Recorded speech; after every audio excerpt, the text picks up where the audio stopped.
DC park Chittagong শহরের একমাত্র ফুলের স্বর্গরাজ্য। ব্যস্ততা, শহরের কোলাহলপূর্ণ পরিবেশ থেকে একটু শান্তির খোঁজে আসতে পারেন এই ডিসি পার্কে। 136 প্রজাতির ফুল নিয়ে সাজানো হয়েছে এই ডিসি পার্ক। গ্রামীণ ঐতিহ্য ও সংস্কৃতির কথা মাথায় রেখে এই পার্কের প্রতিটা কোণা এমনভাবে সাজানো হয়েছে যা দর্শনার্থীদেরকে মুগ্ধ করবে। পরিবার পরিজন নিয়ে ভালো একটা সময় কাটাতে যেতে পারেন এই ডিসি পার্কে। সারাদিন সময় কাটানোর জন্য ভালোই ব্যবস্থা রয়েছে সাংস্কৃতিক অনুষ্ঠান, বাচ্চাদের খেলাধুলার জায়গা এবং বিভিন্ন ধরনের খাবারের দোকান ইত্যাদি। আজকের ভিডিওতে আমি দেখাবো ডিসি পার্কে গিয়ে আপনি কি করবেন, কিভাবে যাবেন, কি খাবেন ইত্যাদি বিষয়বস্তু। তো চলুন একদম শুরু থেকে শুরু করি। চট্টগ্রাম শহর থেকে ডিসি পার্কে যাওয়ার দুইটি রাস্তা রয়েছে। সবচেয়ে সহজ যে রাস্তাটা তা হলো সাগরিকার মোড় হয়ে স্টেডিয়ামের পাশ দিয়ে ডিসি পার্কে যেতে পারবেন। আর যারা দেশের বিভিন্ন স্থান থেকে আসবেন তারা চট্টগ্রামগামী বাসে করে এসে ফৌজদারহাট দিয়ে ডিসি পার্কে খুব সহজেই যেতে পারবেন। এই ক্ষেত্রে বাসের কন্ডাক্টরকে বললে সে নামিয়ে দিবে। এসে দেখবেন টিকিট কাউন্টার, এখান থেকে জনপ্রতি 50 টাকা করে টিকিট কেটে নিতে হবে। ঢোকার রাস্তা 3টা এবং বাহির হওয়ার রাস্তাও 3টা, মোট 6টি গেট রয়েছে। ঢোকার পরেই আপনি ওয়াইড একটি জায়গা পাবেন এবং এখানে দাঁড়িয়ে আপনি চিন্তা করবেন আপনি কোন দিকে যেতে চান। আপনি যদি বাচ্চাদের খেলাধুলার জায়গায় যেতে চান তাহলে বাম দিকে যাবেন, আর যদি প্রথমে এই বাঁশের ব্রিজটি দেখতে চান তাহলে আপনাকে যেতে হবে ডান দিকে। তবে এই পার্কের মূল আকর্ষণ হচ্ছে সোজার সামনে, যা এই দিকগুলোর অপর পারে অবস্থিত। ওখানে গেলে আপনি কিছু সুন্দর সুন্দর ফুলের কারুকার্য দেখতে পাবেন।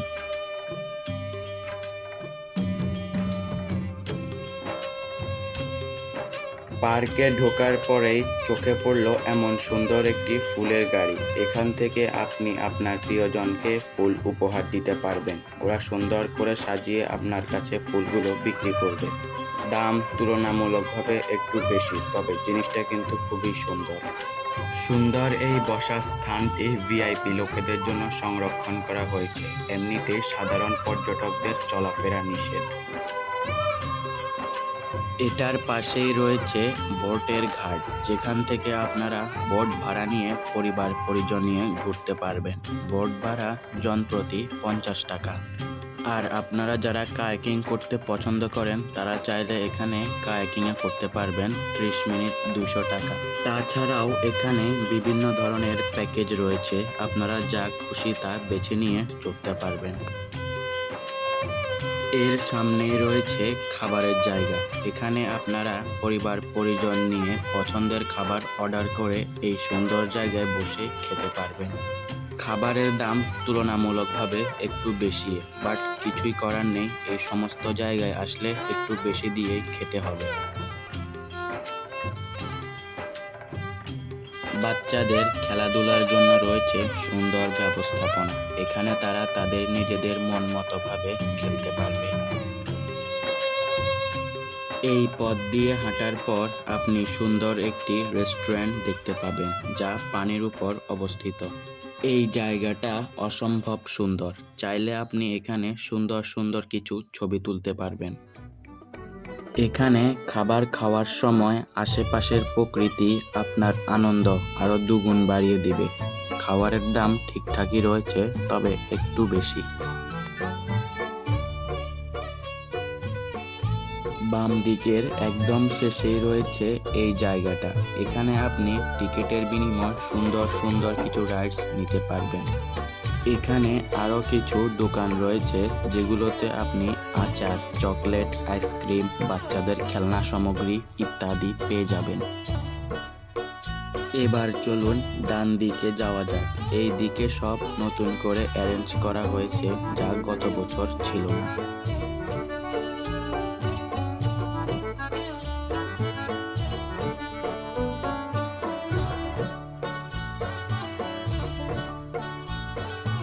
এই পার্কটিতে যত রকমের ফুল রয়েছে তার সবকিছুই আপনারা এই দোকানে আসলে পেয়ে যাবেন। এই এই পার্কটাকে আমার মেলার মতো মনে হচ্ছে। এত এত খাবারের দোকান আর বিভিন্ন জিনিসপাতির দোকান, আপনার মনে হবে আপনি মেলায় চলে আসছেন।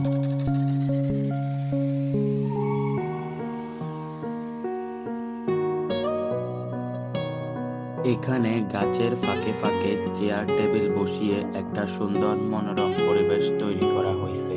এই পার্কটার একটু পরপরই আপনি কিছু রেস্টুরেন্ট দেখতে পাবেন। এই দিকেও রয়েছে বাচ্চাদের খেলাধুলার জায়গা, এখান থেকেও টিকিট সংগ্রহ করে রাইডস এনজয় করতে পারবেন। এর পাশ দিয়ে সোজা একটি রাস্তা চলে গেছে যা আপনাকে এই পার্কের মূল আকর্ষণে নিয়ে যাবে। এই পার্কের যে জিনিসটা সবচেয়ে বেশি আকর্ষণীয় তা হলো এই কাঠের ব্রিজ, যা যে কোনো কারো মন কাড়বে। এই ব্রিজটিতে উঠতে হলে আপনাকে গুনতে হবে জনপ্রতি 30 টাকা এবং একবার ঢুকে যতক্ষণ ইচ্ছা ততক্ষণ থাকতে পারবেন। এই জিনিসটা 30 টাকা হওয়ার পরেও আমি বলবো এটা মিস করবেন না, কেননা সকল সৌন্দর্য ওরা এখানে দিয়ে রাখছে। শত শত জানা অজানা ফুল আপনি এখানে দেখতে পাবেন। এমন এমন কিছু ফুল দেখতে পাবেন যা আপনি আগে কখনো দেখেন নাই।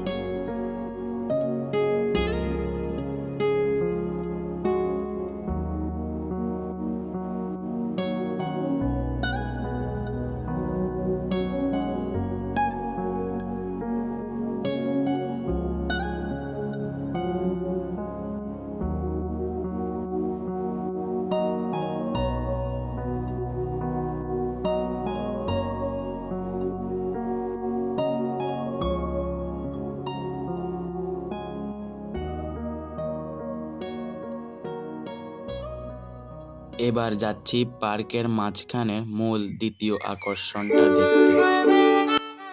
তারা এই জায়গাটিকে ফুল দিয়ে বিভিন্ন নকশা এবং চিত্র আকারে সাজিয়েছে।